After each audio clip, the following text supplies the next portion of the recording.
qu'il soit question d'eau douce dans cet exercice, je n'ai pas pu m'empêcher de mettre ma tête de poulpe pour vous le présenter. Comme toujours, vous pouvez télécharger le sujet dans la description de la vidéo. On se retrouve tout de suite pour la correction et à vos calculatrices.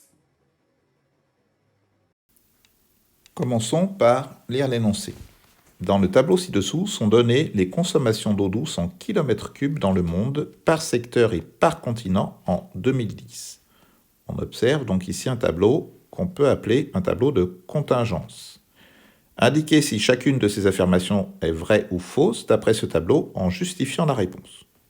On a affaire ici à un exercice principalement de calcul de pourcentage. Est-ce qu'on comprend bien le tableau? Est-ce qu'on sait calculer les pourcentages?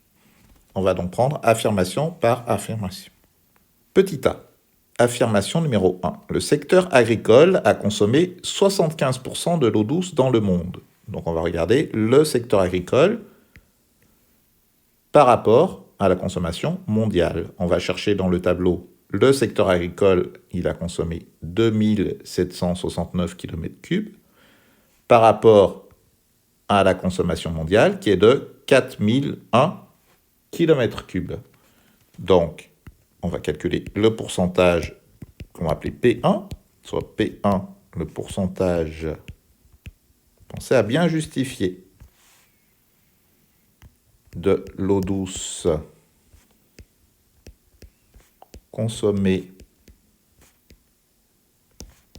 par le secteur agricole. Deux points.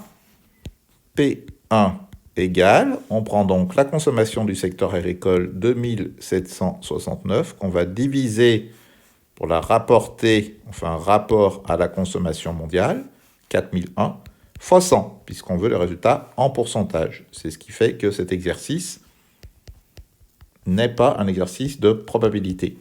P1 égale, on trouve 69,2.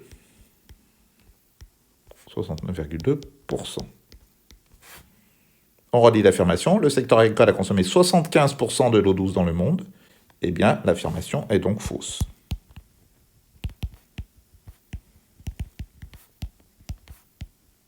Fausse,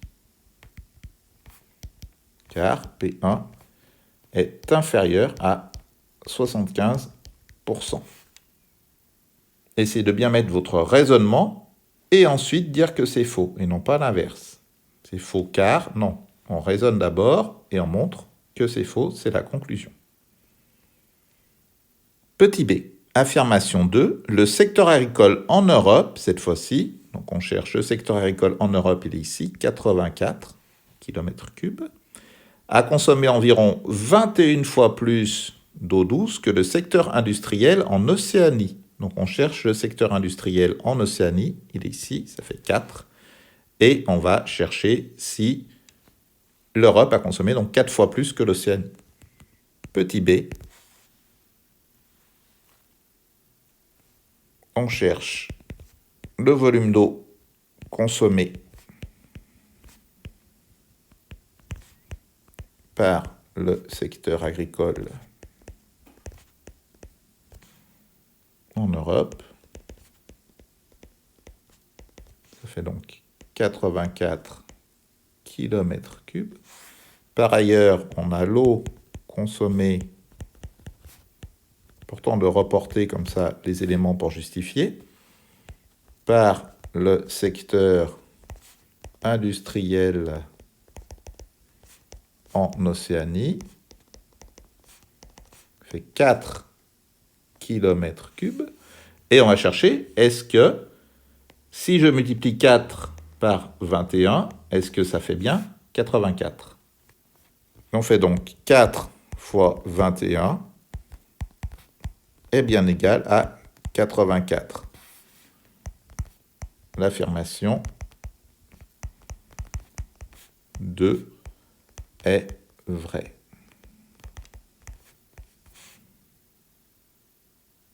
Petit c, affirmation 3, 1/5 des consommations d'eau douce en Océanie.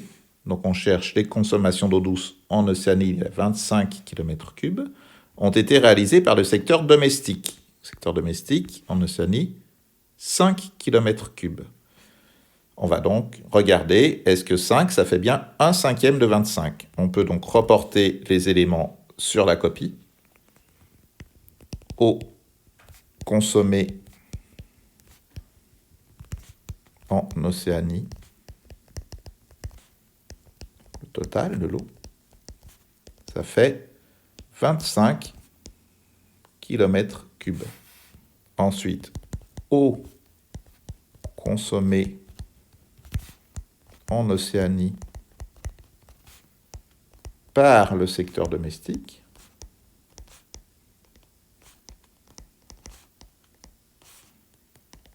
fait 5 km3.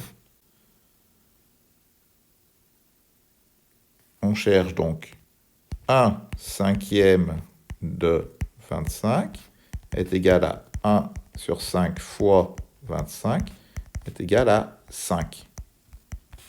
On a donc bien la même valeur ici qu'en bas. L'affirmation numéro 3 est donc vraie.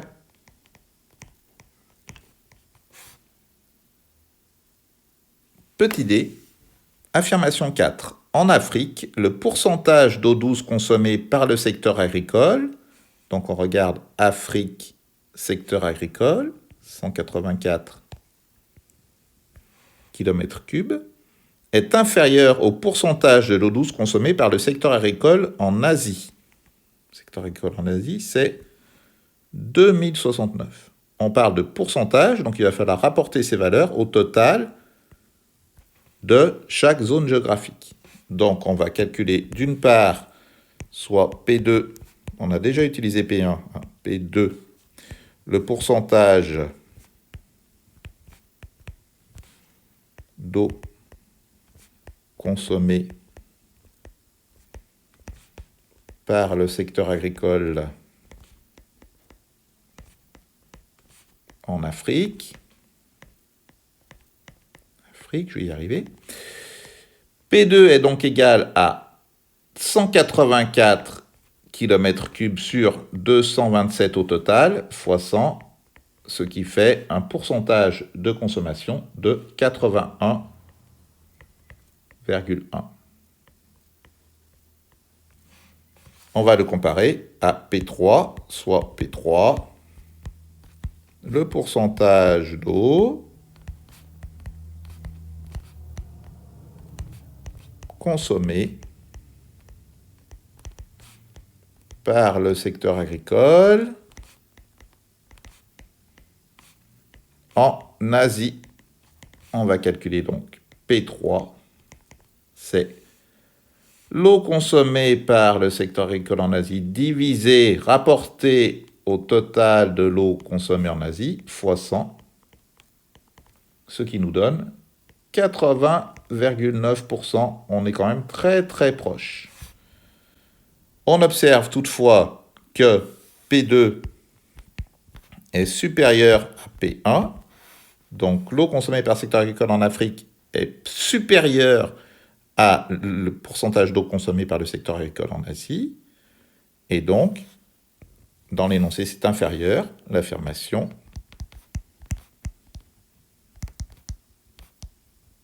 numéro 4 est fausse. Voilà pour cet exercice. C'est donc terminé pour cet exercice sur les pourcentages. Il faut bien réviser les pourcentages car vous avez des exercices avec des suites géométriques et vous avez de plus en plus de questions liées au pourcentage ainsi qu'au taux d'évolution au baccalauréat professionnel. On se retrouve prochainement dans une autre vidéo pour corriger la suite de ce sujet 2022.